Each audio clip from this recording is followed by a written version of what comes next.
Да, почнуваме со дебатниот дел, како што најавивме господинот Љупчо Ристовски, председател на Интегра. Господин Ристовски, добро дојдовте во студио 10. Добро ве најдов, поздрав до вашите гледачи. Како што кажавме, Европската комисија денеска треба да го објави годинишниот извештај за напредокот на Македонија. Отприлика делови од извештајот веќе се објавуваат во дел од бедниумите. Тоа најверојатно ќе биде и дел од извештајот, а целиот извештај ќе го видиме во 12 часот кога ќе го објави еврокомесарот Вархеи. Можеме да претпоставиме дека голем дел од критиките кога зборуваме во извештајот ќе бидат насочени кон борбата против корупцијата, кон она што се случуваше, тоа е па поврзано со измените на кривичниот законник и дека со злоупотреба на европското знаменце, но и веројатно дека ќе има и други забелешки. Што очекувате вие? Очекувам да се перпетуираат ланските забелешки, преланските забелешки, забелешките на привиот пред 20 на години. Тоа значи дека Македонија во сиве овие, ајде последниве 20 на години да ги земеме, не успева да го фати патот на владењето на правото. Не успеа да воспостави поделба на законодавна, извршна и судска власт. Не успеа не само институционално да го ситуира тој дел, него не успеа ни нормативно, нели инструментално да го спакува така како што доликува на една модерна демократска држава. И од тука Македонија тоне упорно. Еве 30 на години на тие листи на мерење на демократијата, затоа што едно општество не може да оди кон прогрес и просперитет ако нема демократско фундирани темели. А демократско фундираните темели зависат директно од владењето на правото. Така што од овој извештај очекувам дека ќе биде жестока критиката, прво кон владата затоа што има мешање во судството, има влијание врз судството, поготово со оваа инструментализација од последниве законски нормативни промени, измените на кривичниот законник и така натаму, со кој што тотално се поремети работата на некои процеси кои што започна да се одвиваат во судството. Мислам дека корупцијата, сите мерења за корупција покажуваат исто така дека и на тоа поле, на тој сегмент тонеме. Тоа значи дека и власта и опозицијата си ја тера старата шема, го игра тангото со ѓаволот во делот на корупција, не успеа да се сопре порозноста на тендерите, на тендерските процедури, значи мешетарањето за мито, за проценти и така натаму постои. Системот не успева да го детектира, не успева да го санкционира, иако тоа е видливо, ако го подкренете тепихот, нема гуштери, туку може и крокодили да излезат. Тоа се случува со и големиве капитални проекти, со сите тие анекси. Кој год да го земете пример, еве земете го патот Кичево-Охрид, цената достигна до 600 милиони евра, што е убедливо светски рекорд. Тоа е рекорд на 21. век. Тоа може би некоја историја утре ќе се изучува како еден најеклатантен пример. И сега вие не може да очекувате во такви. Но тука не е само проблем цената, реалности. Проблем е што патот не е пипнат, во последните 7 години не е пипнат патот, И роковите истекуваат и како ништо да не било, ајде сега одново ќе почнеме, ќе смениме, ќе плаќаме на арбитража пенали, ќе бараме нови изведувачи, ќе пролонгираме уште нови 2-3 години и срамота Македонија, значи служиме за срам и посмев во регионот. Чудно е со тој пат што 2014 е почна со ВМРО ДПМН, да. 2024 година 10 години со Социјалдемократскиот сојуз и никој не мрда со мал прст. Клучната туристичка дестинација вие оставате на ветрометина, губи туризмот, губи населението во Охрид, губи Македонија, губи сите како граѓани. Чудно е со тој пат, господине Ристовски, што парите се дадени, значи и никогаш не дознавме што е тамо проблемот. Имаше првично дека е промашена трасата, па сега дека имало многу свлечишта и што ти ја знам, но парите се дадени, значи средства се обезбедени и не е пипнат патот. Значи неверојатно е што немаме информација што е проблемот со тој пат. Државата склучила договор. Си има надзор соодветен. Државата го контролира надзорот. Тој треба секој понеделник да поднесува извештаи кај соодветните работни тела. Па кај министерот, па премиерот во 8 сат, секој понеделник треба да ги викне да му дадат извештај. А ако се има политичка волја и ако се имат финансите, ако не се потрошени за друго пренаменети, тоа лесно се решава и може брзо, потезно да прогредира. А ако се сака и ако се има политичка волја. Но во дадениот момент, јас не верувам дека тие не знаат како да го направат патот. Не верувам дека се направени толку лаични грешки. Ние имаме сериозни професорски имиња во тимовите. Не верувам дека и тие се корумпирани и подкупени да даваат лажни надзорни извештаи и така натаму.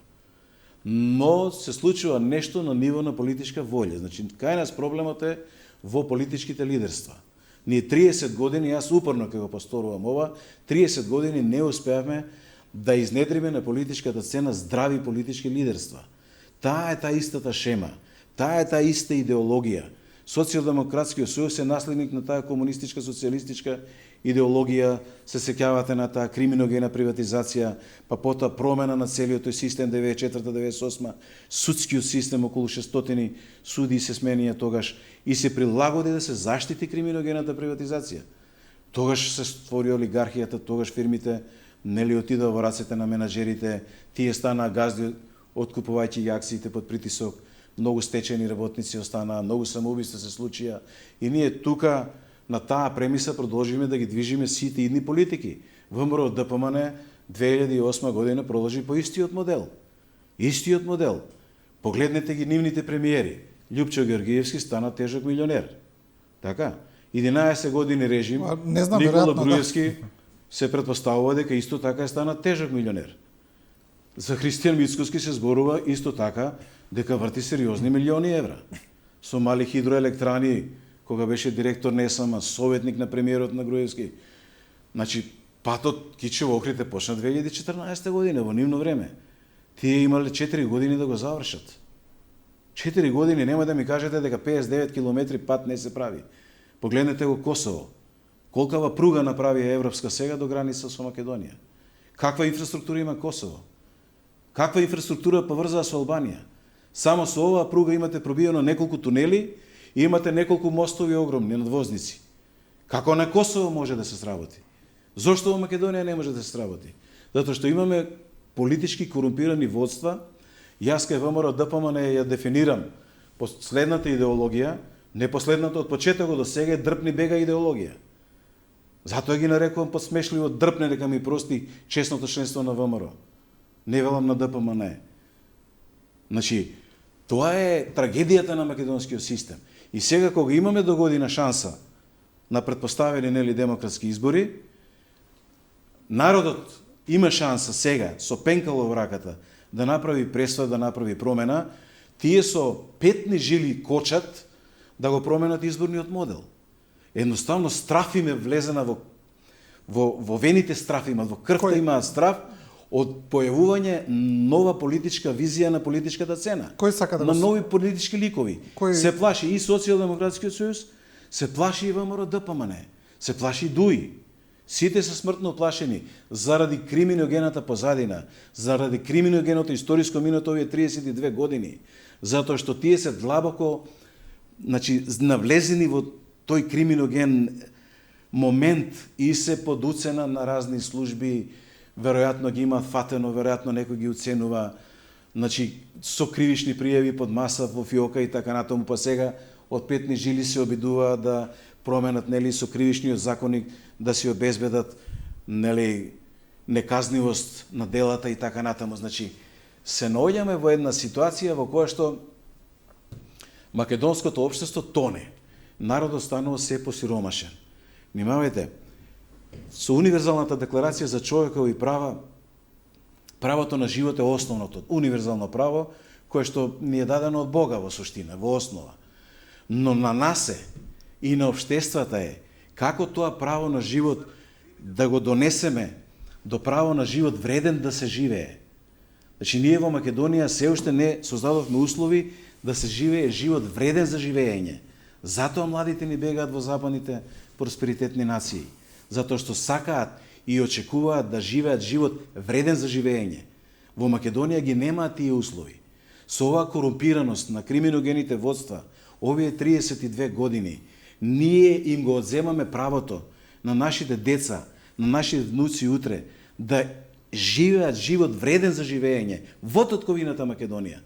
Зошто да мора да одиме на запад, да почнуваме од нула, па јас често велам да работа за туѓи бели дворови, никој пат да не го достигна статусот кој што го заслужуваат. Вие сте били на запад, знаете како е? Сум бил, знам како е, но се отворени општества, се слободни општества и секој добива шанса од системот да успее согласно своите знаења, своите вештини, своите умења во животот и согласно својата вредност на животот. За тоа луѓето и бегаат всушност.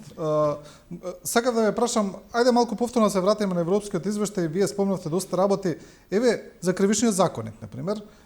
Веројатно дека тоа ќе биде проткаено и во извештајот, критиките за тоа и за носењето на самиот кривичниот законник, но како што кажавме и за начинот на носење со европско знаменце, кој во претходниот извештај беше посочено дека се злоупотребува во собранието.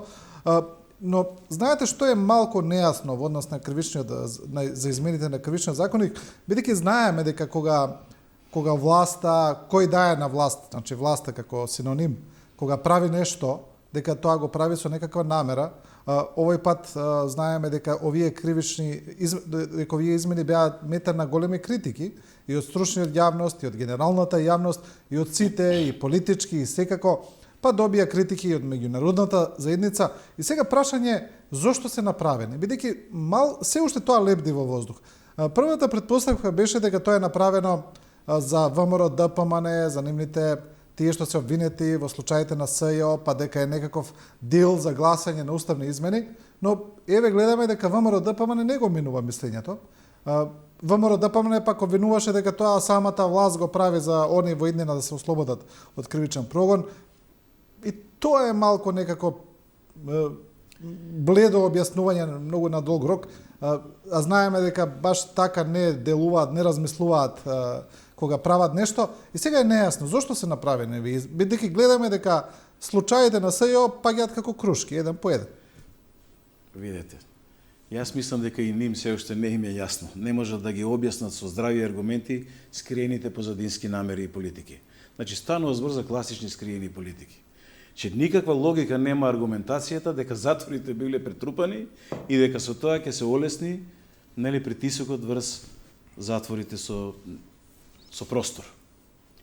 Тоа е една аргументација, поготово на 6 месеци, да речеме, претпоставено пред избори. Тоа повеќе го употребуваат како аргумент за предложениот закон за амнестија, на пример. Тоа со затворите. За ова повеќе зборуваа за кривичниот законник дека хармонизација со... И за ова дека 286 случаи ќе паднали, за толку ќе се намалеле... и за тоа, во затворот. Знаете, кога немате аргументација за нешто, очигледно и логично е да претпоставите дека станува збор за скриени намери, за скриени политики. И сега ја би сакал некоја независна експертска невладина ли организација, агенција или институција или од надвор или од натре, од судовите да ги добие сите податоци, ако успее да ги добие, кој се ќе биде привилегиран во овој дел. Ние досега видовме дека една сериозна ескадрила од претходното раководство на ВМРО ДПМН ќе добие сериозни олеснувања и намалување на казните и ослободувања. И тоа го гледаме на телевизија, го гледаме ние секој ден. Меѓу другото, и Христијан Мицкоски, поврзан директно или индиректно со Делчевските ниви, и тоа дело падна. Значи, сакам да кажам дека досега ползата оди на тасот на ВМРО ДПМН. И тоа личи на очигледен договор на ново танго со ѓаволот со некоја очигледна позадина. Тоа е некоја логика која што анализата може да каже во овој момент, што не значи дека утре сегашно или претходното раководство на Социјалдемократскиот сојуз во овие периоди на владење нема да имаат полза од исти овие измени на кривичниот законник, just in case во случај ако дојде до откривање на одредени криминогени активности. Но гледаме дека ВМРО ДПМН се уште не го менува мислењето за уставните измени. Доколку тоа беше делот, да речем. Јас можам да претпоставувам што може да биде делот, но не можам да бидам никој пат сигурен, времето ќе покаже.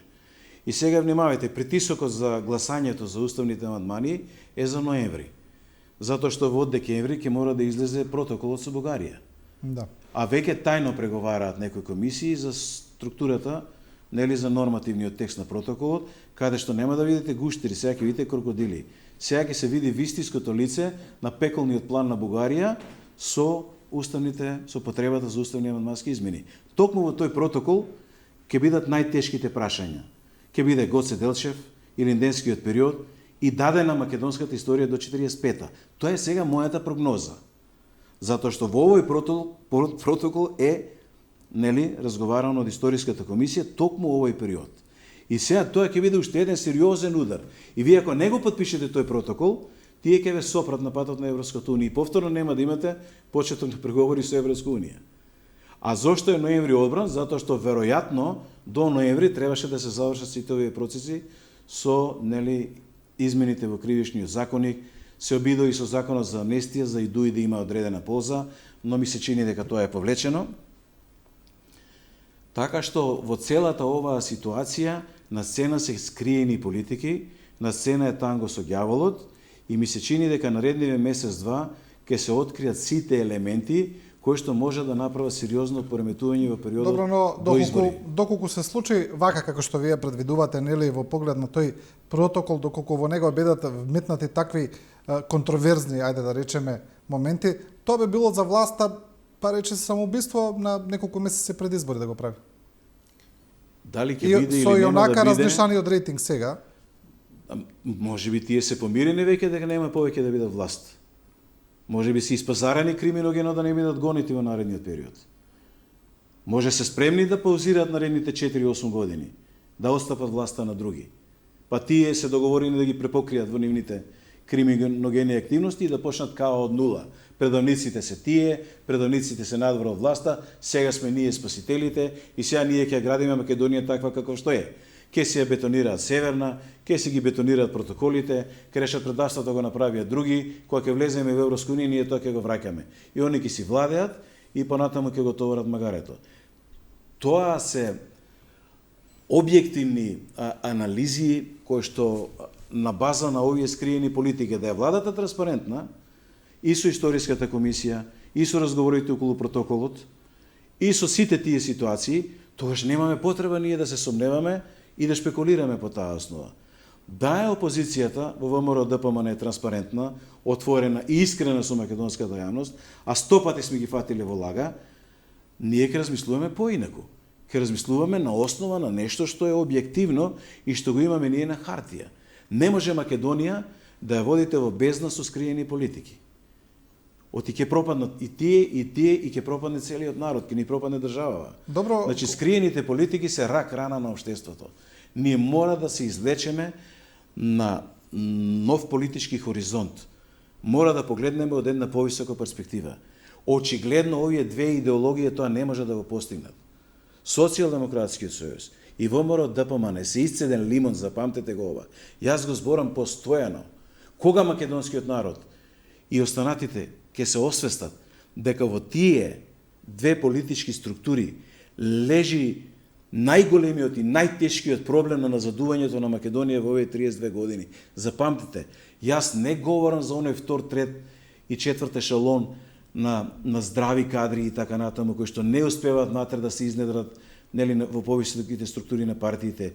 И во ВМРО ДПМН има здраво членство, прави ВМРО-овци, да речеме, и ние сме ВМРО на крај крајви. Но говорам за оној дел на ДПН која узурпираше идеологијата на ВМРО, тие 4 свети букви, и на нив во суштина го гради своето криминогено досие, го гради предавството во Македонија. Никој не може да ги изземе нив од соучесништво во предавството со Преспанскиот договор. Јас упорно тврдам дека тоа е веле предавство со несогледливи последици, затоа што е оспорено правото на самоопределување. Грција не ви признава ниту со Преспанскиот договор, ние сами подпишавме, не ни признава постоење на држава која што има македонски народ со државотворен капацитет, кој што има политички суверенитет на територија која се нарекува Македонија.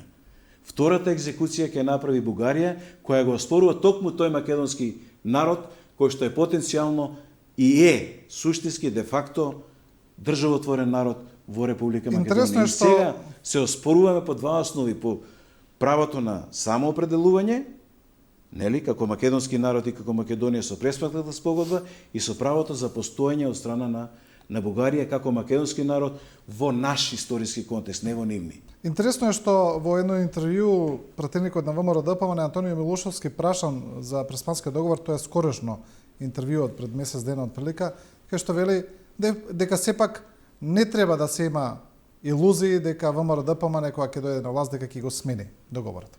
Па истото го кажа и Гордана Силјановска. потенцијалниот председателски кандидат на ВМРО ДПМН. Истото го кажува Милошевски. Истото го кажува Мицунски, нивниот меѓународен секретар. Истото го кажува Христијан Мицунски како председател. Тоа објективно, значи, што треба уште да ни каже, дека со доаѓањето на ВМРО ДПМН на власт, Северна ќе се бетонира во Македонија. И во правно-политичкиот поредок, и во јавниот и општествениот дискурс. Ако македонскиот народ сака да си ја има јамката околу врат постојано, затоа што Северна, за мене лично, и за сите со кои што сум комуницирал, следете ги социјални мрежи, е сериозно навредлива придавка. Тоа ви дава географска одредница. Тоа не ви дава политичко-правен суверенитет. Таа географска одредница ви го одзема правото на политичко-правен суверенитет.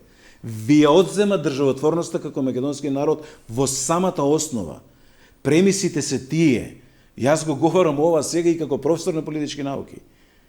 Значи го говорам и како политичар. Но знаете, кога зборуваме еве за употребата на Северна, доколку ВМРО ДПМН дојде на власт, нема да го има тој луксус како сега да употребуваат Република Македонија или само Македонија. Значи, како власт ќе мора да употребуваат Северна Македонија доколку се разбира го почитуваат договорот од Преспа. Доколку не употребуваат, тоа ќе биде директно кршење на договорот, а тогаш, значи, односите со Грција веројатно ќе се вратат на ниво од преддоговорот со Преспа. Сега, Грција до овој момент ни милиметар не имплементирала од Преспанскиот договор 5-та година. Заборавете го тоа. Ако се има политичка волја, ако се права патриотска политичка партија, ако се има храброст, знаење, умење и вештина, ако не слугуваат на глобалниве, неолиберални центри на моќ, на калето и на останатите, за 100 дена, јас ви гарантирам, професорски, за 100 дена, со политичка одлука, Северна ќе испари од политичко-правниот простор сосема законски, легално, легитимно, и ќе се почне меѓународна политичка правна процедура. Значи, тоа е можно. Ние, ако сакаме да го сочуваме достоинството на македонскиот народ, ако сакаме да ја бетонираме премисата, да сме државотворен народ во својата тковина, ние мора да ја симнеме географска придавка Северна, која што ни е јамка околу врат, го одземна политичко-правниот статус на македонскиот народ како суверен во својата тковина. Запамтете, тоа ќе има несогледливи последици. Ние немавме потреба во домашниот правен поредок да го внесуваме тој момент. Резолуциите 817 и 845 на Советот за безбедност на Обединети нации СЕАТ третирано беше ова прашање како безбедносно прашање. Децидно цитирам: Ерга омнес, во рамки на системот на Обединети нации.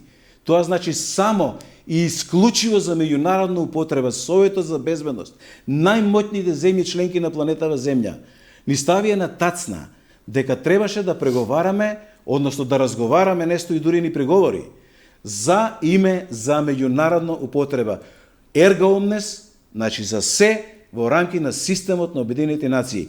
Не за домашна употреба, не за домашна промена на устав. И ние имаме легално и легитимно право да направиме реверс ферет.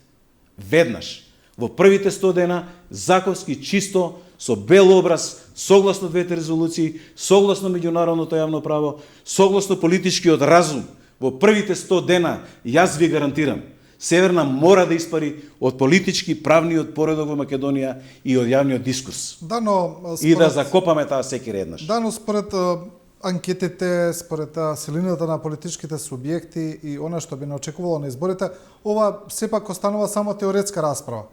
Бидејќи најголемите политички субјекти воопшто не зборуваат за ова, како што кажав, дури ВМРО ДПМН вели дека преспанскиот е реалност. Значи, тоа е... Затоа што се водени и координирани од октруирани независни центри на моќ од X причини. Уценили се, што ли се, не знам. Предадени идеологии, што ли е, не знам. Јас ви тврдам, Интегра Македонска конзервативна партија, како автохтон, изворен, чист производ Made in Macedonија, проверено со меѓународни правни експерти, со моćни професорски имиња, проверено, сосема легално, легитимно, со политичка одлука. Следете го моделот на Бледскиот договор, кој што беше многу посилен по јачина, 47-ма, Како Тодор Живков го премости без никакви последици. Имате X меѓународни договори по тој основ. Можеме комотно, а ако сме нација, а ако имаме образ и чест, ако сакаме да оставиме образ и чест на нашите деца и на нашите потомци генерации, Северна мора да исчезне во првите 100 дена. Безкомпромисно. Како вие планирате да одите на избори? Бидејќи прво да ве прашам што мислите за датумот за избори, бидејќи тука гледаме дека има дилема помеѓу политичките партии, дали да биде заедно со претседателските избори во мај или да биде одвоен, бидејќи власта гледаме дека протежира да бидат после претседателските парламентарните во редовен датум, додека опозицијата бара да бидат заедно со претседателските. Видите, притисокот за раздвојување на претседателските од парламентарните избори доаѓа претежно од ДУИ. Веројатно власта од Социјалдемократскиот сојуз го поддржува за да добие повеќе месеци здив за да не поврати нешто од рейтингот. Затоа што Социјалдемократскиот сојуз во моментот стои катастрофално со својот рейтинг, има длабока поделеност во членството и ситуацијата не им е розова. Но исто така ситуацијата не е розова и во ВМРО ДПМН, предпоставува дека претседателските и парламентарните избори споени ќе донесат излезност и за нели цензусот за претседателските избори, но и за повеќе гласови за парламентарните избори. Значи, вистината е дека здраво е да бидат парламентарните и претседателските избори заедно. Ово одвојување, повторно мислам дека има некоја скриена политика и скриени намери. Мислам дека одвојувањето се цели и оваа бројка на кандидати во првиот круг да едноставно се искреира, јас сега можам да шпекулирам само, да се искреира немање цензус на вториот круг претседателски избори и мислам дека постои отворена опција, еден јас геп, кој што не ни е јасен, немаме доволно здрава аргументација да може да тврдиме едно или друго, но ми се чини дека тука има некоја скриена политика која што ДУИ можеби потенцијално сака да искреира во тој период. Дали е свесен Социјалдемократскиот сојуз за тоа или не знам. Немаме доволно елементи. Не знаеме деновиве, нели, работна група ќе се договараат партиите од власт и опозицијата околу датумите, околу спојувањето, не спојувањето. Јас слушнав дека од Американската амбасада е препораката да се оди заедно парламентарни со претседателски избори во вториот круг. Како ќе испадне договорот, не знам, но нелогично е да биде одвоено. Немање цензус во вториот круг од претседателските избори може да се случи доколку опозицијската ВМРО ДПМН ги бойкотира, да речеме, тие избори. Тоа е еден од начините да се нема цензус. И доколку членството одбие да излезе. Едноставно народот не излезе на гласање. Дали позадински ќе биде сугерирано да не излезе или да излезе, може и да не ги бойкотираат, но позадински да решат нема да излегуваме. Вие како ќе настапите на изборите? Ќе настапите самостално, дали веќе сте преговарале со власта или со опозицијата, можеби? Да, деновиве имаме консултации на лидерските тимови, на најтесното раководство ги имаме тие партиски состаноци, ќе размислуваме во сите правци. Еве вчерашниве најави за изборниот модел упатуваат на коалицирање, но објективната ситуација во опозицијскиот блок е недоволно зрела за таа работа, иако се разговара. Јас се среќавам со лидери на политички партии кои што се опозиција и на власта и на опозицијата. Се обидуваме да најдеме некоја премиса на основа на која може да се покрене нешто. Разговараме и со дел организации од диаспората. Тешко оди, искрено нема што да гаиме илузии. Тешко оди, има многу исто така и тука скриени намери, не знаете на што ќе нагазите. Но во крајен случај ние ќе одиме на избори во секоја варијанта ќе одиме на избори и ќе одиме на избори со една сериозна изборна платформа која што нели е во подготовка, во креација, која ќе биде едно сериозно ново изненадување на политичката сцена. Тоа е нашиот имидж во суштина. ќе биде потресна политичката сцена. Јас се надевам дека ќе има разум и кај власта и кај опозицијата. Она проклето 97 3 медиумско време во кампања тие 20 дена да се ослободи од тој јарем. Не може 3% да остане само за нели сите во парламентарни партии и независни листи, а 97% за нели тие што се во парламентот, кои што 4 години имаат присуство во вести, имаат присуство во собрание на седници, пресконференции и така натаму. Значи присутни се низ медиумите 4 години и тие во 20 дена им давате 97% од времето, од 10 минути во реален час, 9,7 минути им припаѓа ним. И да сакате да платите спот не можете, затоа што е блокирано, парите доаѓаат директно од буџет, нели во тие медиумски минутажи, и ние ќе бидеме невидливи во дадена ситуација и кон тоа целат монополиве. Тие сакаат да доминираат, тие се бастионите, тие сакаат да поклопат се, да не се појави нова политичка мисла, да не се појави нова политичка визија, да не се појават нови политички ликови, да не се појават нови идеологии на сцената, нови промисли, да не се размрда политичкиот простор. Тоа е целта на секој монопол и тоа е легитимно. Но прашањето е зошто јавноста не созрева во тој дел и да пресече. Одлуката е кај народот. Па еве нека почне македонскиот народ да биде лидер во својата татковина и едноставно да им сврти грб на двете мастодони, на двете овие монополски политички партии и да избере нови политички субјекти, нови ликови, да даде шанса да се размеша политичката карта во парламентот, да не може тие да останат ја Јаша, ја Паша и наредните 4 години, а народот да потони и младите да ни се иселат. Ако продолжиме со истите рутини и навики, јас постојано ќе го говорам тоа, нека бидам и досаден кај луѓето, Ајнштајн е сосема во право. Истите луѓе кои што ве донеле во проблеми на ивица на провалија, не очекувајте со истите рутини и навики дека ќе ви излечат. Не се не девете, тоа е најголемата глупост на човештвото. Затоа македонскиот народ мора да созрева. Јас често пати во сите мои настапи, интервјуа, дебатни емисии едукативно делувам да луѓето почнат да разбираат, да се охрабрат. Луѓе, вие имате право на глас, но имате и образ и чест да го заштитите вашето право на глас од бугарскиот ВОС. Па извршете притисок да се промени изборниот закон. Сменете го гласањето. Со сегашниот изборен модел со 6 Ако ви го злоупотребува некој глас, вие сте должни, имате чест, образ, значи и обврска да го браните вашето право на глас до крај. Вашиот глас да биде факторизиран. Ако ние освоиме на наредните избори 20 па и 30.000 гласа во 6 изборни единици, ќе немаме пратеник. Албанците со 30.000 гласа во една изборна единица ќе имат 6 пратеници.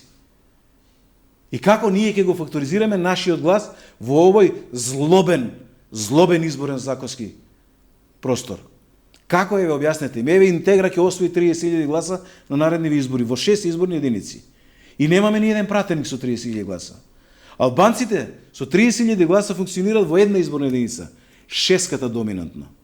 И тук там во кецот и двојката. И тие ќе имат 6 пратеници со истиот број гласови како што би имала Интегра, а ние ќе немаме ниту еден пратеник. Кој дискриминира во државава?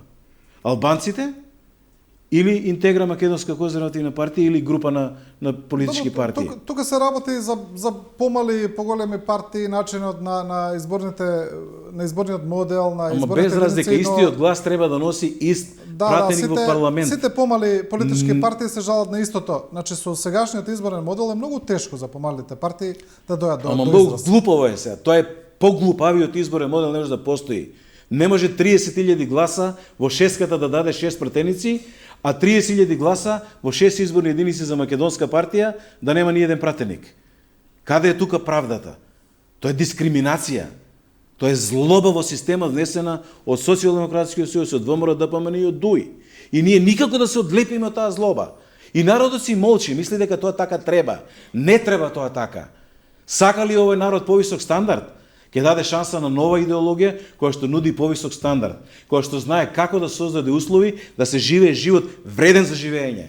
Нам ни требаат услови да живееме живот вреден за живење. Мислите дека една изборна единица е решение? Апсолутно. Тоа е кондицио sine qua non, услов без кој Македонија нема да мрдне чекор. Америчката амбасада може уште 3 милиарди долари да даде за владење на право, за правда, за промени во системот, против корупција и не знам што. А ако не го смениме изборниот модел во една изборна единица, уште 30 милиарди ќе даде, ќе останеме на ова ниво на дното и ќе бидеме рак рана за Европа. Ние овде може да предизвикаме експлозија со ова високо ниво на корупција, луѓе. Погледнете во Израел што се случува. Лидерот на Хамас 6 милиарди долари тежи. Заменик лидерот 3 милиарди долари тежи. Сите по хиерархија се мултимилионери. Лорд Ектон е во право. Апсолутната власт апсолутно корумпира. Зошто ВМРО ДПМН бара сам 61 пратеник? Пак ќе дојдеме во периодот на режимското владење. Апсолутната власт апсолутно корумпира. Пак ќе се краде. Тој е криминоген мајндсет. Немаме ние механизми и инструменти во системот, ниту политичка волја да промениме нешто со кое ќе почне народот да живее. Луѓе, немате богата држава ако немате богати индивидуи и поединци. Богатите индивидуи ја прават богата државата. Ако државата гледа себе си само да си го товари магарето, луѓе, поздрави аргументи од милионерите премиери на ВМРО ДПМН и председатели на партии на власт. Земете го Социјалдемократскиот сојуз, Бранко Црвенковски, Заев, Ковачевски, се тоа милионери. Сите се милионери. Монополската позиција им дава милионери. Тоа што македонскиот народ гласа за тие две партии, тие ги прават со своите пари, од своји джебови, ги прават милионери, зашто тие крадат од нивните джебови. Затоа пензиите се ниски. Нема да мислите дека нема пари оваа држава. Макнамара студијата ја 100 пати ја говорам. Вели 60 милиони народ може да храни оваа држава. Со новите технологии, тоа беше во 60-тите години, со новите технологии преку 150 милиони народ можеме да храниме. Тоа значи Македонија може да е извозник на храна. Ние за жал увезуваме дури и свинско месо. Увезуваме 80 милиони евра месо годишно.